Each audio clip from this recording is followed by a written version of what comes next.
Okay, so you've joined us here at SMC, where we keep getting asked for tutorial videos on various maintenance items for bikes in our workshop. So today, hopefully, I'm going to try and give you a little bit of a demonstration as to how to change the gear oil in the back of a PCX 125, and this is a 2014 Honda PCX 125. Fairly simple task, somewhat overlooked and missed by many people, but fairly crucial. Simple maintenance job. We need a tray to catch the oil. We need a 12mm socket, some 1030 lightweight gear oil, and some copper washers for when we put it back together afterwards. Very simply, that is the drain plug for the oil, and this is the filler. So what we need to do to start is to put the drain underneath and loosen off the 12mm socket there to allow the oil to escape. You can already see that starting to run freely. Be sure to get the copper washer as well.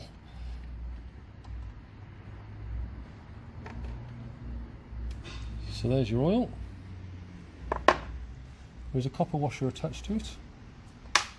There's your copper washer. And what you also need to do, or is a good idea to do, is to just take the top one out as well to allow the air to breathe and allow the fluid to come out of the system.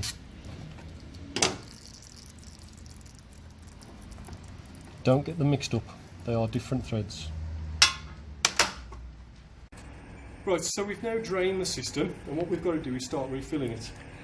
We need to use 1030 gear oil, and the system holds about 120 millilitres. Oil comes in lots of different bottles. So you've got these bottles with little spouts on, normal 1 litre bottles, these with the little spouts also. Because of the size of the hole, what I tend to find works best is a bit of fuel pipe and a funnel, and just get the measured oil in a measuring jug and fill it up that way. First thing we need to do is, it's crucial that we replace the copper washers on the bolts. Never reuse the old ones. So we replace them, and the first thing we've got to do is tighten these back up into the respective holes. Now, it's very easy to strip the threads on these because the bolts aren't very big at all. So, finger tight and a little bit more, you ain't going to need much pressure at all. I tend to say about 12 Newton meters. You don't want to be doing any more than that because you're going to be stripping threads. 12 Newton meters is that.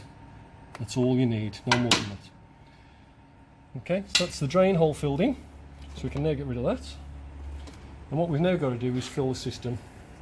So if we put that in there, and then we can drain this section. Okay, so we've got our fuel pipe in there, we've got our pre-measured 120 mils in the jug, and we're just going to slowly fill up the system. Because of the size of the actual hole, it's not going to fill up very quickly at all. So just take your time and fill it up.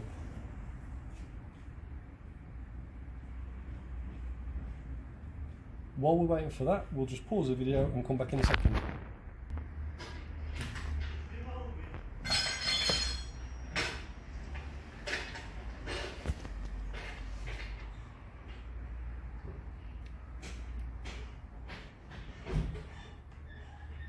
Okay, so we've put our 120 mil in.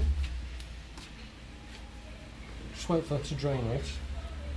And what you may find towards the end is, as the fluid level gets up, it might actually overflow on the threads a little bit and seep out, so make sure you've got the drain pan underneath just to catch any residual oil that comes out.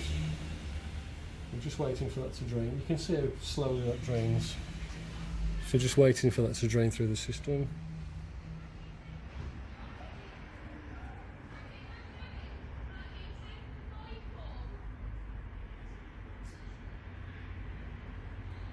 There you go, and we can see that that's now starting to drain out a little bit.